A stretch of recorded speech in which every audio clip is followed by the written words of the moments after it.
किए थे तो हम दो ही कर लें, ऐसा नहीं सोचना। विवाह दूसरा होता है, कंडीशन पर डिपेंड करता है। किस पर डिपेंड करता है? कंडीशन पर। जैसे वंश चलाने के लिए संतान की जरूरत है, समझ गए हो ना, और यदि संतान नहीं हो रही है तो लोग दूसरी शादी का निर्णय लेते हैं। लेकिन एक बात और सुन लो, ये संतान का योग प्रारब्ध से बनता है प्यारे। किससे बनता है? प्रारब्ध से बनता है। यदि प्रारब्ध होगा तो संतान मिलेगी, और आपको महाराज प्रारब्ध ना हुआ तो फिर याद रखना, किसी संत महापुरुष की कृपा हो जाए आशीर्वाद के रूप में तो संतान का योग बन जाता है। दशरथ जी कहते हैं कि ये हमारे प्रारब्ध से संतान का योग नहीं बना, क्योंकि कौशल्या तेरे साथ विवाह किया, संतान नहीं हुई।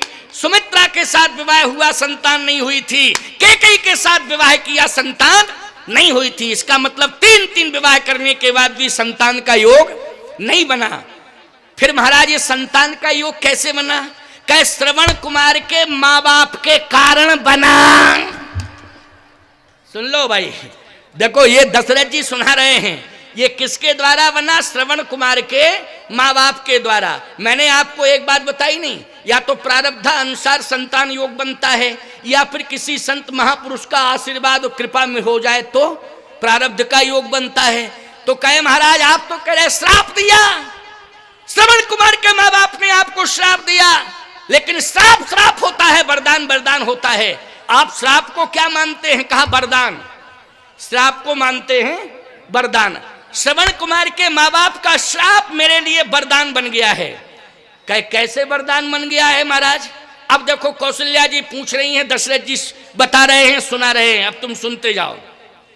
जैसे ही धोखे से मैंने श्रवण के बाण दिया तो श्रवण राम राम राम राम राम राम कहते हुए सरजू के किनारे लेट गया। राम, जैसे ही राम शब्द निकला, देखो ये राम शब्द अनादि शब्द है, ये मत मानना कि राम शब्द केवल दशरथ जी के पुत्र राम के बाद, ये अनादि शब्द है। राम बोलो है कि नहीं? ये अनादि शब्द है, राम राम राम। इसलिए इसको ऐसा मत मानना कि ये तो वशिष्ठ जी महाराज ने, जैसे तुम्हारे बेटे का नाम राम कुमार हो जाए है तो तुम यही कहोगे कि हमारे बेटे का नाम जब से राम कुमार हुआ तभी से सब राम राम कहना शुरू कर दिए, यही मानोगे क्या?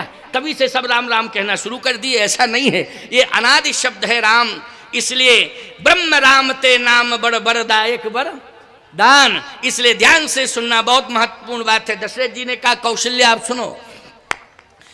जैसे ही राम राम कह करके श्रवण कुमार सरजू के किनारे गिर पड़ा तो मैंने कहा ओ हो बहुत बड़ा पाप हो गया, बहुत बड़ा। दशरथ तूने ये क्या किया? जैसे ही दौड़ करके गया तो श्रवण पड़ा हुआ था, राम राम कह रहा था। जब मैंने संभाला तो श्रवण ने यही कहा कि अय महाभाग, मेरे माता पिता प्यासे हैं, मैं तो मरने ही जा रहा हूँ, कहीं 3 मृत्यु का पाप आपको ना लग जाए, मेरे माता पिता भी प्यासे मरेंगे, इसलिए उनके प्राण बचाओ, उनको तुरंत जल्दी जल पिलाओ।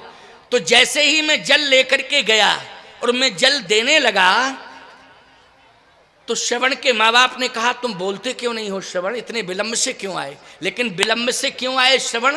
तो श्रवण, हमारे यहाँ झूठ बोलने की आदत नहीं है। देखो रघुवंश में सब सत्यवादी हुए हैं, बोलो हुए हैं कि नहीं? झूठ नहीं बोला जा सकता, चाहे जैसी कंडीशन आ जाए, परिस्थिति के अनुसार लोग बदल देते हैं, झूठ भी बोल जाते। लेकिन रघुवंश में कैसी भी कंडीशन क्यों ना आ जाए, लेकिन झूठ नहीं बोल सकते, असत्य नहीं बोल सकते। तो दशरथ जी कैसे सत्य बोलते? अच्छा तुम मौन हो, तुम कौन हो? बोलो जल्दी, कौन हो? तो सत्य बोलना ही पड़ेगा, मैं दशरथ हूं, मेरा बेटा कहाँ है, श्रवण कहाँ है? तो बोलना भी पड़ा, सत्य ही बोलना पड़ा, क्योंकि पूछा गया तो सत्य बोलेंगे, झूठ कैसे बोल सकते? कहा मुझसे भूल हो गई, धोखे से बाण लग गया और श्रवण तो मृत्यु को प्राप्त हो गया। अच्छा, जैसे ही सुना कि श्रवण मृत्यु को प्राप्त, ये कथा कौन सुन रही हैं जल्दी बोलो? कौशल्या जी। सुना कौन रहे हैं? दशरथ जी।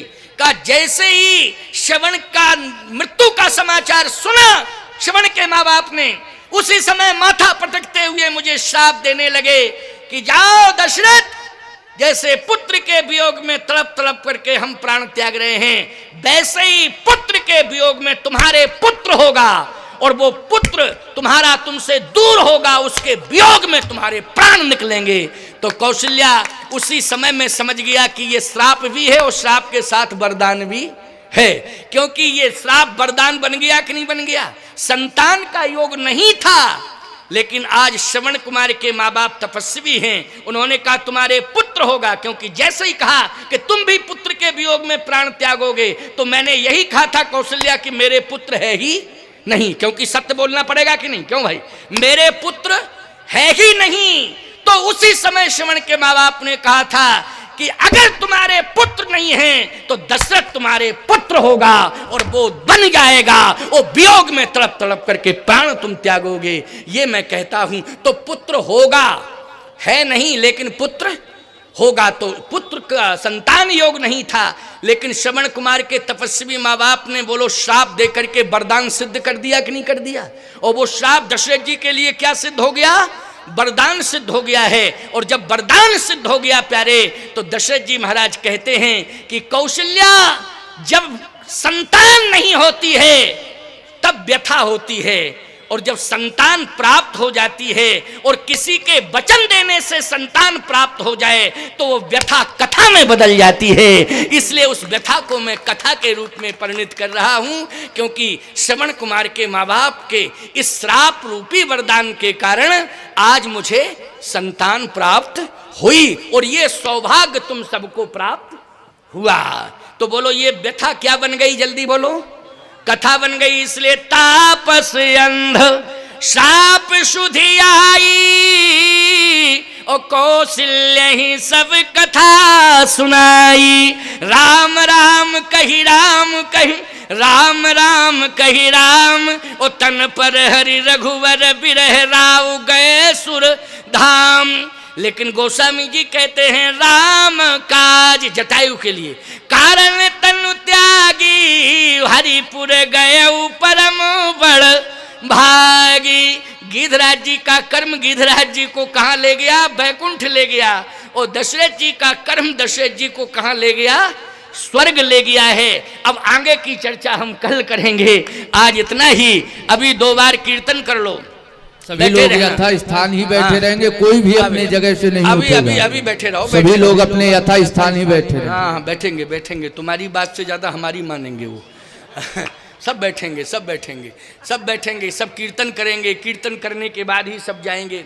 देखो भाई कल थोड़ा सा अव्यवस्थित स्वरूप हुआ था कि माताएं भी और भाई बंधु भी सब एक साथ आकर के चरण पादुकाओं के ऊपर अपना समर्पण किए। ये तो अच्छी बात है समर्पण करना, लेकिन थोड़ा सा इतना फैसला होना चाहिए था कि जिसमें माताओं को कोई असुविधा नहीं होती, वो आप सबको भी कोई असुविधा नहीं होती।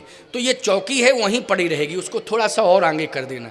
माताएं इधर से प्रणाम करके इधर ही निकल जाएंगी और पुरुष लोग इधर से प्रणाम करके इधर निकल जाएंगे। तो एक साथ यहाँ आकर के किसी भी प्रकार की कोई गदर मचाने की आवश्यकता नहीं है, है ना।